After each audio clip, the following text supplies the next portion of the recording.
results we'll show there are, if you look at the EBMT criteria, progression of gas and the the focus for the project has to be clinically relapsed refractory disease, because obviously that's CR is a goal for you to achieve. debate.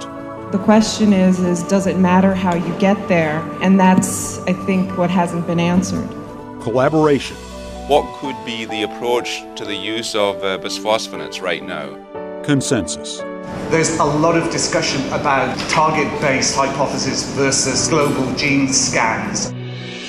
The International Myeloma Working Group spearheads global dialogue on the critical issues facing the myeloma community today. Diagnosis, prognosis, and treatment have all been addressed by the International Myeloma Working Group. We need to define standards of care. We need to compare our treatments all over the world. The need for an international forum like this, it's absolutely important.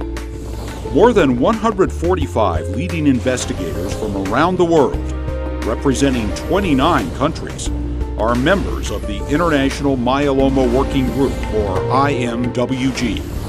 I think it's a very reliable source of information because it takes into account so many points of view. I think that this is really quite unique. There has evolved a sense of collaboration rather than competition.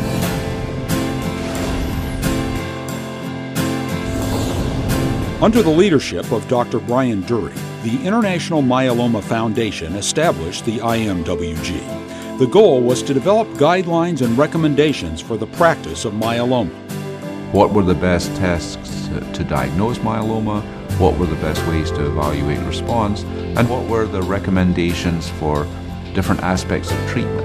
Over the past 6 years, the IMWG has published more than 35 seminal papers on a wide range of topics, from treatment to supportive care for myeloma patients.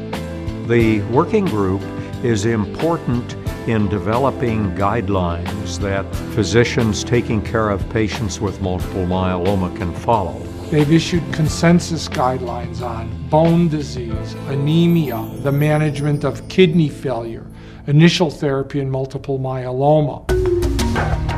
One of the first and most significant accomplishments of the IMWG was the development of the International Staging System.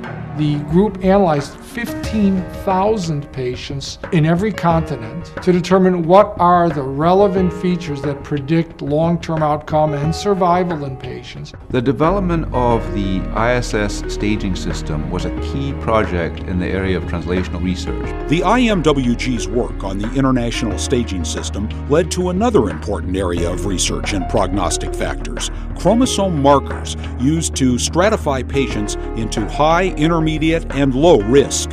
What are going to be the new genomic stratification factors, parameters by which we can segment patients into those who might be more high risk or not, and potentially treat them with the most effective medicines.